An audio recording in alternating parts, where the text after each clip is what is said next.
নেপাল থেকে আমাদের সঙ্গে এই মুহূর্তে যোগ দিয়েছেন সে দেশে অবস্থিত বাংলাদেশ দূতাবাসের কর্মকর্তা এএসএম সাদেক। আমরা এবারে তার কাছ থেকে এখনকার সর্বশেষ পরিস্থিতি জানার চেষ্টা করব।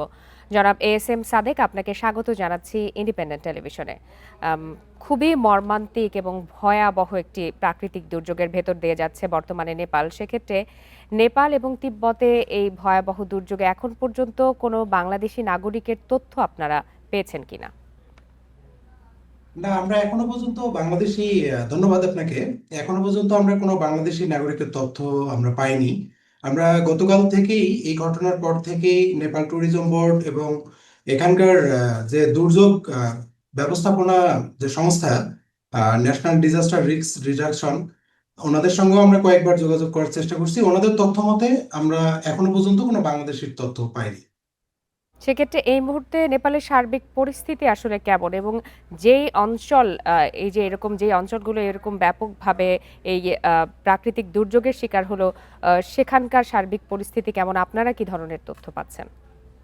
আমরা যে তথ্যগুলো পাচ্ছি আসলে নেপালে তো বিশেষ জায়গায় এসব ঘটনা ঘটে এবং বাকি জায়গাগুলোতে এর প্রভাব খুব একটা লক্ষ্য করা যায় না। যেমন বিশেষ কাঠমান্ডুতে সকাল থেকে বা গতকাল থেকেই জনজীবন অত্যন্ত স্বাভাবিক, কিন্তু যে অঞ্চলটি এই প্রভাবগ্রস্ত যে অঞ্চল, সেই অঞ্চলে এটা তো খুব অল্প সময়ের মধ্যেই সংঘটিত হয়েছিল ঘটনাটা।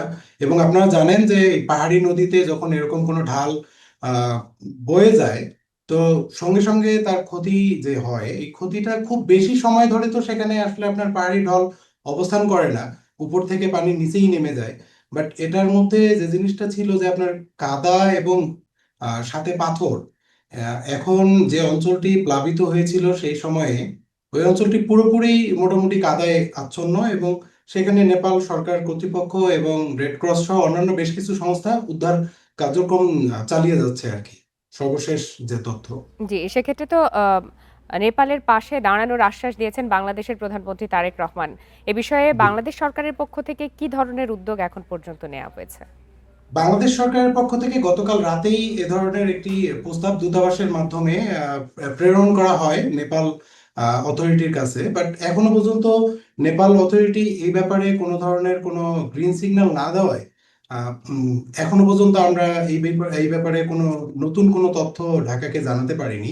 কারণ নেপাল এখনো যেটা বলতেছেন যে তারা এখনো যে অবস্থায় আছে বা যে উদ্ধার কার্যক্রম চালাচ্ছেন, তাতে এখনো পর্যন্ত তারা অকুপাইড। তাদের যদি কোনো প্রয়োজন হয় বাংলাদেশ থেকে, তারা অবশ্যই জানাবে। এবং আপনি যেটা উল্লেখ করলেন যে বাংলাদেশ সরকার বরাবরের মতোই বন্ধুপ্রতিম রাষ্ট্র হিসেবে নেপালকে সহায়তা করার জন্য সর্বাত্মকভাবে প্রস্তুত, এবং মাননীয় প্রধানমন্ত্রীর নির্দেশনায় সেটা আমরা সার্বক্ষণিক যোগাযোগ রাখছি এবং মনিটরিং করতেছি। ইনশাআল্লাহ যদি নেপাল সরকারের পক্ষ থেকে কোনো ধরনের কোনো পজিটিভ আমরা কোনো কিছু পাই, আমরা সাথে সাথেই বাংলাদেশে পররাষ্ট্র মন্ত্রণালয়ের মাধ্যমে সরকারকে এটা অবহিত করব। জি, জনাব এএসএম সাদেক, আপনাকে অনেক ধন্যবাদ আমাদেরকে সময় দেওয়ার জন্য।